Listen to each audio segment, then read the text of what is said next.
Hai guys, apa kabar? Semoga kalian sehat dan sukses selalu dimanapun kalian berada. Teman-teman, siapa yang kangen dengan permainan Raja Catur Online Hikaru Nakamura? Yap, kali ini saya akan hadirkan permainannya. Karena baru-baru ini Hikaru Nakamura menjuarai Chesscom Rapid Chess Championship Week ke-22 di fase knockout. Nah, turnamen ini diadakan secara daring teman-teman dan sistem waktunya adalah 10 menit tanpa increment, tanpa bonus waktu.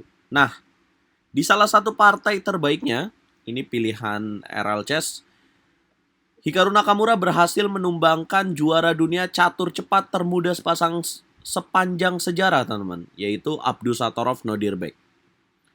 Nah, kita coba ambil pelajaran dari partai yang dimainkan oleh Hikaru Nakamura karena dia memainkan pembukaan yang jarang pasti kalian lihat ya, pembukaan Tromposki.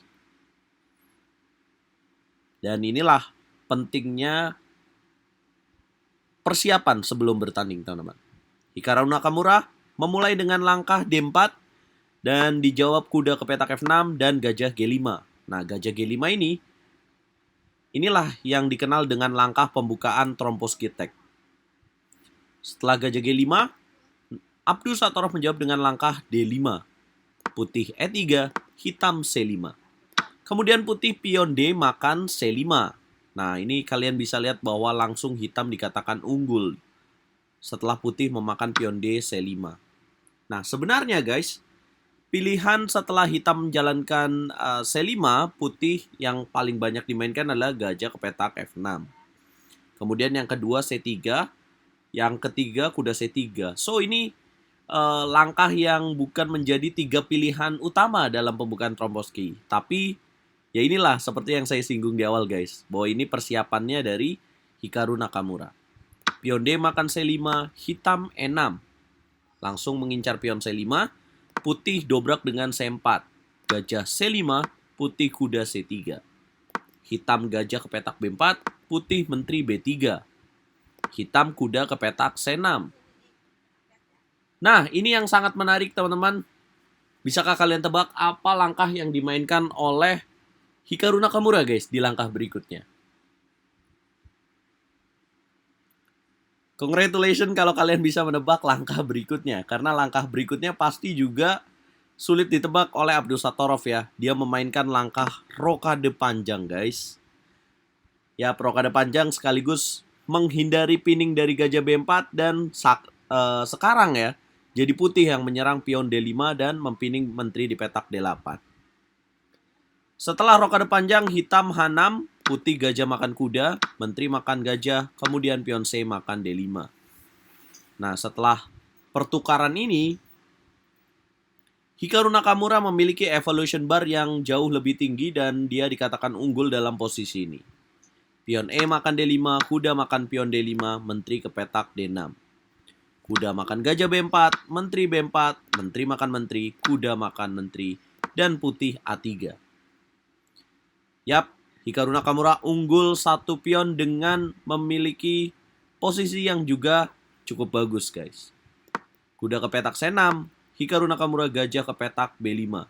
Gajah D7, putih kuda E2.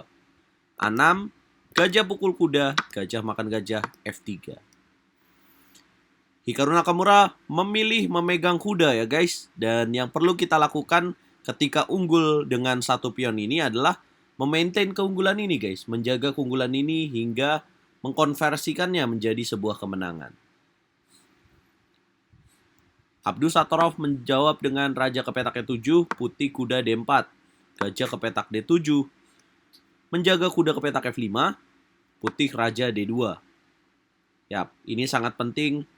Memindahkan dan melakukan pergerakan raja dalam fase menuju permainan akhir itu sangat penting. Hitam H5, putih M4. Hitam benteng H6, putih raja E3.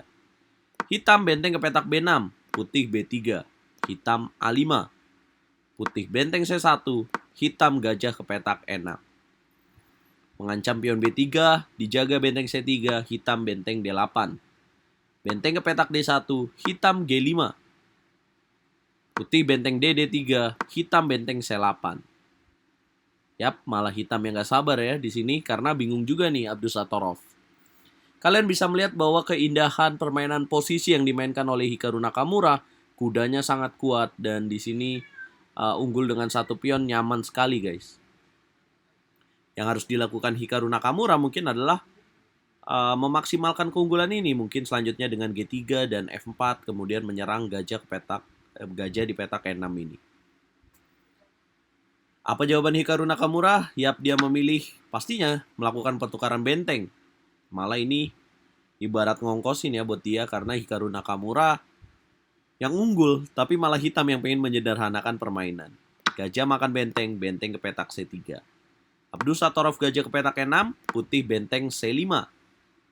Yap, membiarkan pion di petak B3 hilang dengan tujuan memakan pion B5, G5 dan mengancam 2 pion. Abdusattorov menjaga terlebih dahulu dengan F6. Putih benteng makan pion A5, gajah makan B3 dimainkan oleh hitam. Nah, sekarang waktunya sobat pencinta catur untuk menebak apa langkah yang akan dimainkan oleh Hikaru Nakamura di langkah berikutnya, guys. Atau kalau kalian jadi Hikaru Nakamura, gimana sih cara kalian untuk bisa menang dengan keunggulan satu pion ini?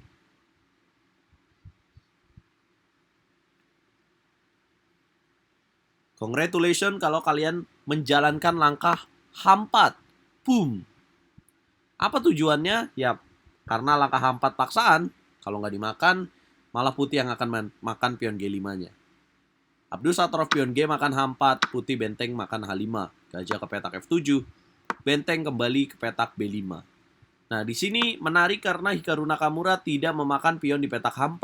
Ada apa sih? Kalau misalkan benteng makan pion H4, maka hitam akan melakukan ancaman terhadap pion A3, guys. Nah, di sini Hikaru Nakamura sudah tahu kalau dia dalam posisi unggul. Dan pion di petak hitam ini pastinya lemah sekali, guys, karena nantinya juga akan jatuh. Nah, itulah kenapa Hikaru Nakamura memilih benteng ke petak B5 untuk memaksa hitam melakukan pertukaran, guys. Yap, kalau enggak pion di petak B7 akan hilang. Benteng makan benteng, kuda makan benteng, gajah ke petak E6.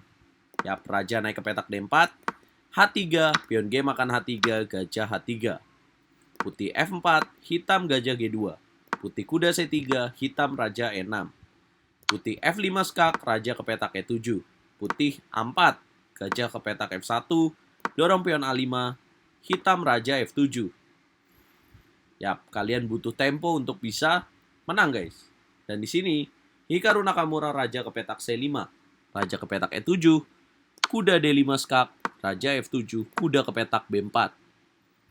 Kemudian raja ke petak E7, kuda ke petak D5 kembali, raja F7. Hikaru Nakamura memilih langkah raja ke petak D6. Yap, hitam makin terpojok.